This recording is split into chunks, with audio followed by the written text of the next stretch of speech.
14% మంది అసంతృప్తిగా ఉందని చెప్తున్నారు. కరెక్టా? కరెక్టే సార్.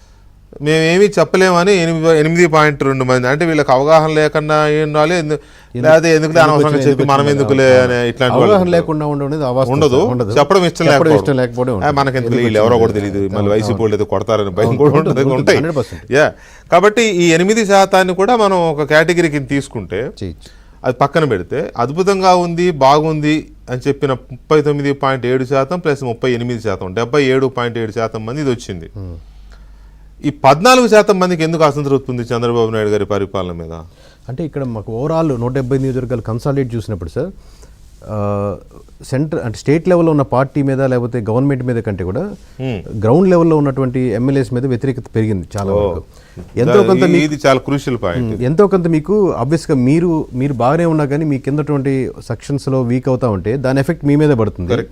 ఇప్పుడు ఆ వీక్ అయిన పర్సంటేజ్ అది 5%, 10%, 15%, ఓకే, అది డిబేటబుల్. ఆ డిబేటబుల్ ఉన్న ఆ పర్సంటేజ్ ఆబ్వియస్లీ వైఎస్ఆర్సీపీకి అడ్వాంటేజ్ అవుతుంది కదండి. అవును, మీ మీద వ్యతిరేకత పార్టీ మీద వ్యతిరేకత అయింది, అంతే కదా. అది ఆబ్వియస్గా మీకు ఎంత తగ్గితే అది ఇంకెవరికి వెళ్తుంది, వేరే బీజేపీకి వెళ్తుంది, జనసేనకి వెళ్తుంది కదా. ఆబ్వియస్గా అపోజిషన్ పార్టీకి అడ్వాంటేజ్ అవుతుంది. అది వాళ్ళు అందిపుచ్చుకుంటారా లేదనేది వేరే అంశం, మళ్ళీ అక్కడ క్యాండిడేట్ని బట్టి చాలా అంశాల మీద. అంతే కదా. ఇప్పుడు గడిచిన 5 ఏళ్ళు జగన్మోహన్ రెడ్డి గారి అరాచకాలు 50% అయితే వాళ్ళు ఎమ్మెల్యేలు చేసిన అరాచకాలు 50, మొత్తం మీద 100 అయ్యి చివరికి 11కు వచ్చింది. వ్యతిరేకత ఉన్న ఓట్ బ్యాంకింగ్ ఎక్కువ అడ్వాంటేజ్. సో ఇక్కడ కూడా లోకల్ గ్రౌండ్ లెవెల్లో జరుగుతుంది. ఎలాంటి వ్యతిరేకత ఉందండి ఎమ్మెల్యేల మీద? ఏ అంశాలు? ఇసుక రీచులు అంటే క్వారీలు, ఉన్నాయా? లిస్ట్ చాలా పెద్దగా ఉన్నాయి సార్. పర్లేదు చెప్పండి సార్. ఒకటి సార్, మనం ఏదైనా చెబితే రిసీవ్ చేసుకునే వాళ్ళు రిసీవ్ చేసుకుని సరిదిద్దుకుంటారు. ఇంకా 4 ఏళ్ళు టైం ఉంది కాబట్టి.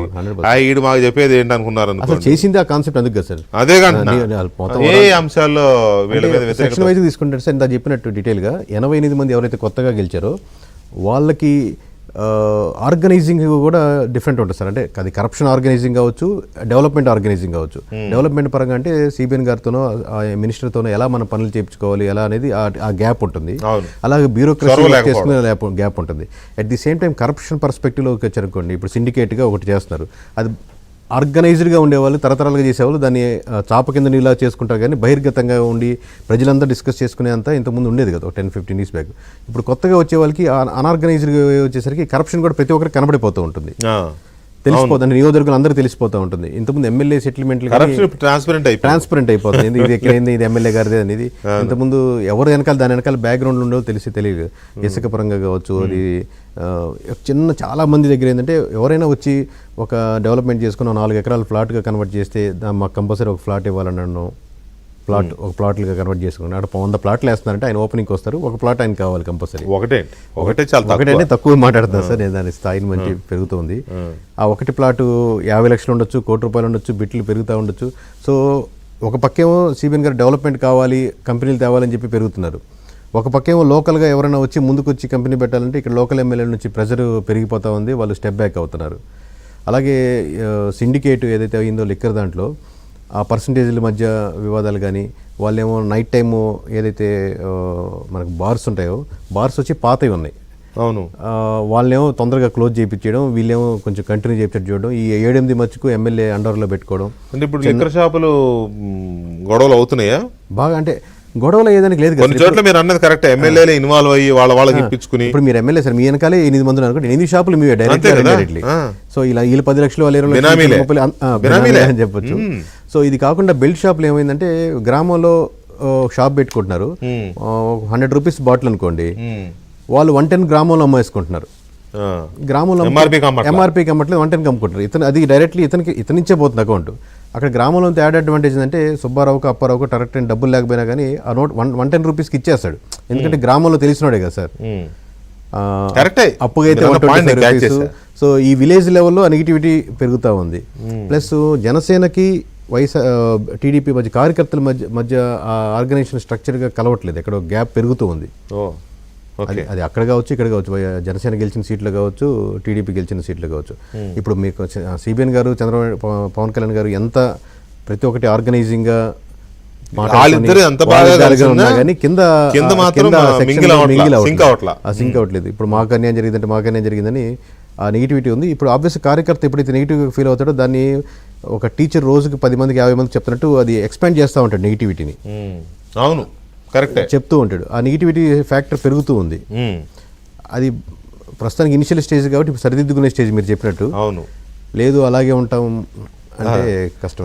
అది మనం ప్రభుత్వానికి అంటే కూటమి పార్టీలకి ఇది ఒక ఇండికేషన్. 100%. మీ మధ్య గ్రౌండ్ లెవెల్లో మీ కార్యకర్తల మధ్య సఖ్యత కనబడడం లేదు అనేది ఒక అలార్మింగ్ సిచ్యువేషన్.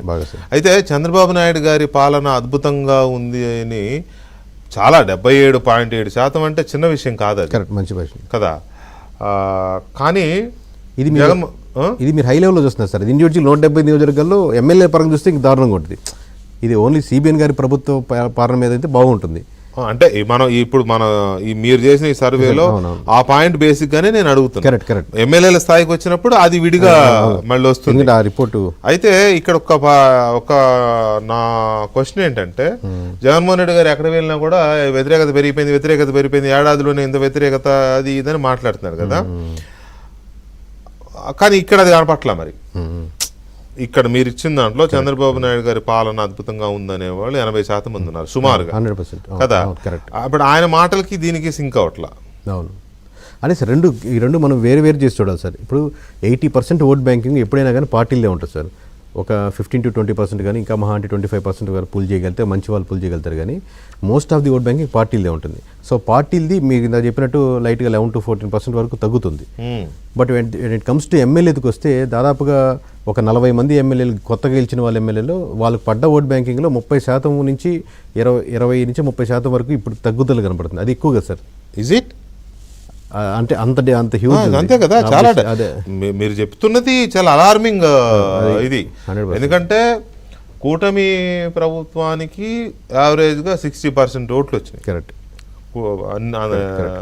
కొందరికి 60,000 మెజార్టీ రావచ్చు, కొందరికి 90,000 మెజార్టీ రావచ్చు. మొత్తం మీద అయితే 56-57 వచ్చింది కదా. 60% ఓటు బ్యాంకు కూటమి ప్రభుత్వానికి వచ్చింది. కొంతమంది ఎమ్మెల్యేలకి మీరు 30% తగ్గింది అని అంటే 60%లో 30